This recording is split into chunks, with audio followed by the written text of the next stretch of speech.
महाराष्ट्राचा अभिमान, महाराष्ट्र दिन यूपीएससीचा निकाल जाहीर झाला। सगळीकडे बातम्या झळकल्या। रणवीर सेनेचे संस्थापक ब्रह्मेश्वर मुखिया यांची नात उत्तीर्ण झाली। एकेकाळी नृशंस हत्याकांड घडवणाऱ्या माणसाच्या कुटुंबातील मुलगी सरकारी अधिकारी होणार ही बातमी सगळ्यांनाच महत्त्वाची वाटली। आकांक्षा सिंह हिची रँक होती 300। पण या बातम्या सुरू असतानाच आकांक्षा सिंह नावाची आणखी एक मुलगी पुढे आली आणि यूपीएससी मध्ये उत्तीर्ण झालेली आकांक्षा सिंह आपण असल्याचा दावा करू लागली। आज आपण या व्हिडिओच्या माध्यमातून यूपीएससीच्या निकालातला नेमका घोळ आणि आकांक्षा सिंह नावाच्या 2 तरुणींनी उडवलेला नेमका गोंधळ काय आहे हे जाणून घेणार आहोत। त्यासाठी हा व्हिडिओ शेवटपर्यंत बघा। नमस्कार, मी अश्विता, आपलं स्वागत आहे महाराष्ट्र दिनमान या YouTube चॅनेलवर। आज आपण बोलणार आहोत एका अशा वादाबद्दल जो यूपीएससीच्या इतिहासात क्वचितच घडला असेल। यूपीएससीच्या 2025 मध्ये झालेल्या परीक्षेचे निकाल जाहीर झाले आणि रँक 301 वरून गोंधळ सुरू झाला। आकांक्षा सिंह नावाची तरुणी पुढे आली। रणवीर सेनेचे प्रमुख ब्रह्मेश्वर मुखिया यांची ती नात बिहारच्या आरा येथे राहते। दुसरी आकांक्षा सिंह उत्तर प्रदेशच्या गाजीपूर येथील डॉक्टरची मुलगी। दोघींनीही एकाच रोल नंबरवर दावा केला। त्यातून जो गोंधळ उडाला त्यामध्ये यूपीएससीला हस्तक्षेप करावा लागला। त्यानंतर हा संभ्रम दूर झाला। वादाची सुरुवात आणि 2 दावेदार। यूपीएससीच्या 2025 मध्ये झालेल्या परीक्षेचा निकाल 6 मार्च 2026 ला जाहीर झाला। रँक 301 वर नाव होतं आकांक्षा सिंह। Roll number 08565794। बिहारच्या आरा इथं राहणाऱ्या आकांक्षानं लगेच दावा केला की आपण यूपीएससी पास झालो। तिच्या घरात गावात जल्लोष सुरू झाला। मेरे को जब होश आया था तब से देखा था मेरे बाबा जेल में थे। मैं हमेशा पूछती थी बट कभी कोई डायरेक्ट उत्तर नहीं मिला कि क्यों जेल में थे। फिर मैं बड़ी हुई, फिर मुझे समझ में आया कि हमारे समाज के लिए उन्होंने क्या क्या किया, क्या क्या सेक्रीफाइस किया।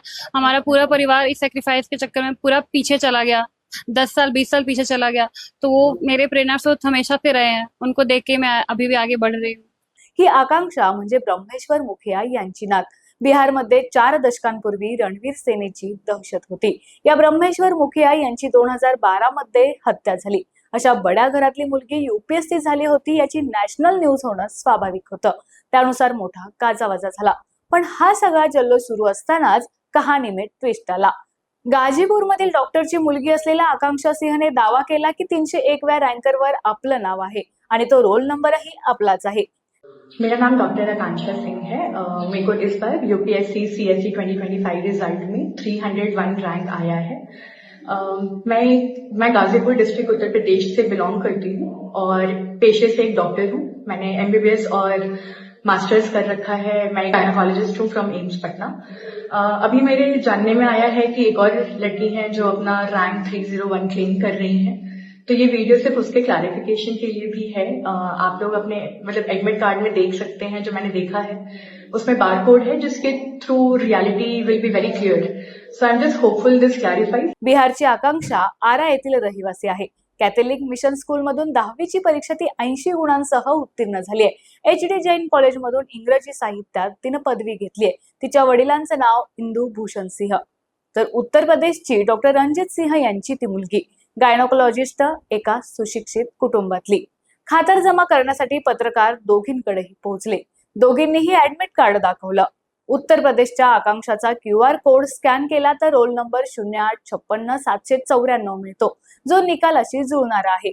बिहारच्या आकांक्षाचा QR कोड मात्र रोल नंबर 085659 असा दाखवतो, जो निकालात नाही। त्यातून स्पष्ट होतं की कोणती आकांक्षा खरी आहे ते। उत्तर प्रदेशच्या आकांक्षानं फेसबुकवर ई-समन्स, पर्सनॅलिटी टेस्टची तारीख, वेळ आणि व्हिडिओ पुरावा शेअर केला। बिहारच्या आकांक्षानं कॅमेरा समोर येणं टाळलं। तिचे कुटुंबीय म्हणालं सेलफोन फॉर्मॅट केल्यानं ईमेल डिलीट झाला। माध्यमांमध्ये गोंधळ सुरू असताना सोमवारी यूपीएससीचा खुलासा आला। 9 मार्च 2026 ला यूपीएससीनं प्रेस रिलीज जारी केली। रँक 301 उत्तर प्रदेशच्या आकांक्षा सिंहचीच असल्याचं यूपीएससीनं स्पष्ट केलं। बिहारच्या आकांक्षा सिंहचा दावा खोटा असल्याचं सिद्ध झालं। ही कहाणी सुरू होते 2012 पासून, म्हणजे आजपासून 14 वर्षांपूर्वी। ब्रह्मेश्वर मुखिया यांची त्यावेळी हत्या झाली। रणवीर सेना हे बिहारमधलं बडप्रस्थ होतं। बड्या जमीनदारांच्या हिताच्या रक्षणासाठी ब्रह्मेश्वर मुखिया यांनी ही सेना स्थापन केली होती। रणवीर सेनेनं बिहारमध्ये 40हून अधिक हत्याकांड घडवली आहेत। अशा कुख्यात व्यक्तीची नात IAS झाली तर ती मोठी बातमी निश्चितच ठरणार। तर ब्रह्मेश्वर मुखी यांच्या नातीला 2024च्या परीक्षेत UPSCत अपयश आलं. 2025च्या परीक्षेत मात्र तिला यश मिळाल्याचं चित्र उभं करण्यात आलं, पण ते फसवं निघालं. म्हणजे निकाल जाहीर होतो, बिहारची आकांक्षा कुटुंबासह उत्सव साजरा करते, माध्यमांना इंटरव्ह्यू देते, दादाजींचं स्वप्न साकार झालं वगैरे वगैरे. पण अचानक सोशल मीडियावर एक पोस्ट येते, मीच रँक 301, मी गाझीपूरची डॉक्टर आकांक्षा सिंह. तिच्या पोस्टमध्ये ई समन्स, इंटरव्ह्यूचा व्हिडिओ, सर्व पुरावे असतात. 301 क्रमांकावरच्या 2 आकांक्षा सिंहमुळे माध्यमांमध्ये गोंधळ उडतो. दरम्यान गाझीपूरची आकांक्षा सिंह पुढे आल्यावर बिहारची आकांक्षा सिंह गायब होते. तिच्या वतीनं तिचे कुटुंबीय बोलू लागतात, आपलीच मुलगी यशस्वी झाल्याच्या दाव्यापासून मागं हटत नाहीत. पुरावे फोनमधून डिलीट झाल्याचं कारण सांगतात. News channels QR code scan करतात. बिहारच्या कार्डवर चुकीचा रोल नंबर. सस्पेन्स वाढतो. शेवटी UPSC पुढे येऊन सांगते, रँक 301 गाझीपूरच्या आकांक्षाचीच. आजच्या सोशल मीडियाच्या काळात बिहारच्या आकांक्षा सिंह खोटा दावा करायला कशी धजावली असेल असा प्रश्न निर्माण होतो. इंग्रजी साहित्यात पदवी मिळवलेली ही तरुणी आहे. आपला खोटेपणा टिकणार नाही असं तिला जराही वाटलं नसेल का? कोणत्या मानसिकतेतून तिनं हा खोटेपणा केला असेल? खरं तर UPSC उत्तीर्ण होणं ही मोठी गोष्ट आहे, पण ते म्हणजे जग जिंकणं आणि बाकीच्या गोष्टी कमी महत्वाच्या असं होत नाही. गाझीपूरच्या आकांक्षाचं अभिनंदन करतानाच बिहारच्या आकांक्षालाही समजून घ्यायला हवं. एका मोठ्या गुन्हेगाराच्या कुटुंबातली मुलगी शिकलीये, ती अधिकारी होण्यासाठी प्रयत्न करतेय, हे स्वागतार्ह आहे. पण यशाला शॉर्टकट नसतो, हे तिला कोणीतरी सांगायला हवं. तिच्याही भावी वाटचालीसाठी शुभेच्छा. या घटनेबद्दल तुम्हाला काय वाटतं कमेंटमध्ये नक्की सांगा. ही स्टोरी आवडली असेल तर लाईक करा, चॅनेलला सबस्क्राईब करा आणि बेल आयकॉनवर क्लिक करा, जेणेकरून अशा घटनांचे अपडेट्स चुकणार नाहीत.